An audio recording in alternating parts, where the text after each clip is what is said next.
వేదకాలం నుంచి ఆధునిక యుగం వరకు ఉన్న గణిత విజ్ఞాన విశేషాలన్నీ ఒకే చోట చూసేలా విజయవాడ కేబిఎన్ కళాశాల అధ్యాపకులు ప్రయోగశాలను ఏర్పాటు చేశారు. జాతీయ గణిత దినోత్సవం సందర్భంగా ఈ ప్రయోగశాల ఏర్పాటు చేసినట్లు తెలిపారు.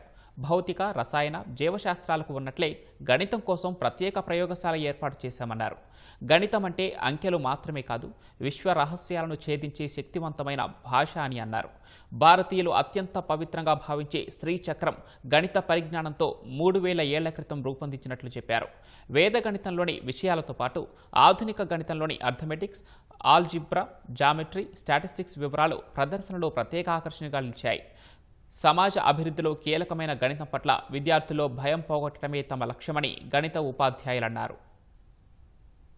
శ్రీచక్రం అనేది ఒక అద్భుతమైనటువంటి గణిత యంత్రం. ఏ గణిత అంశాలు పాటిస్తే మనకి ఆ నిర్మాణం ఏర్పడిందో దాని వివరంగా చెప్పడమే మన ఉద్దేశం.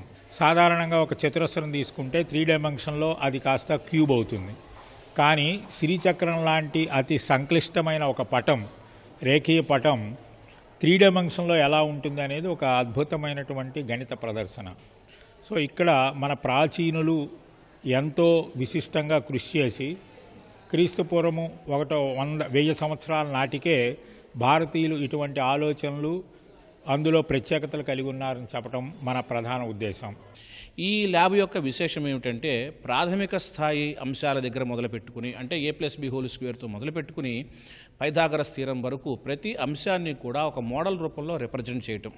అంటే ఈ మ్యాథమెటిక్స్ ల్యాబ్ ద్వారా ప్రాథమికమైనటువంటి గణిత అంశాలు, భారతీయమైనటువంటి అంటే Indian mathematics, Vedic mathematics, recreational mathematics, ఇలా మానవ జీవితంలో ఉన్నటువంటి అన్ని కోణాలు, అన్ని అంశాలు, గణితంలో ఉన్నటువంటి అన్ని విభాగాలను పరిచయం చేసి ఒక సమగ్రమైన గణిత అవగాహన మనిషిలో కల్పించడానికి ఈ ల్యాబ్ ఉపయోగిస్తుంది.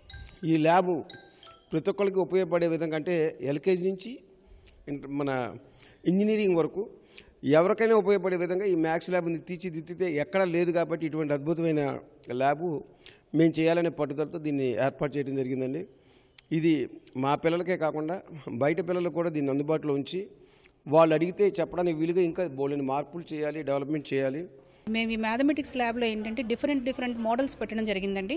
సో ఈ మోడల్స్ యూస్ చేసి స్టూడెంట్స్కి ఫార్ములాస్ కానీ నేర్పిస్తే వాడు ఈజీగా ఆ ఫార్ములాస్ని రిమెంబర్ చేసుకొని అప్లికేటివ్గా ముందుకు వెళ్ళడానికి చాలా స్కోప్ ఉంటుంది.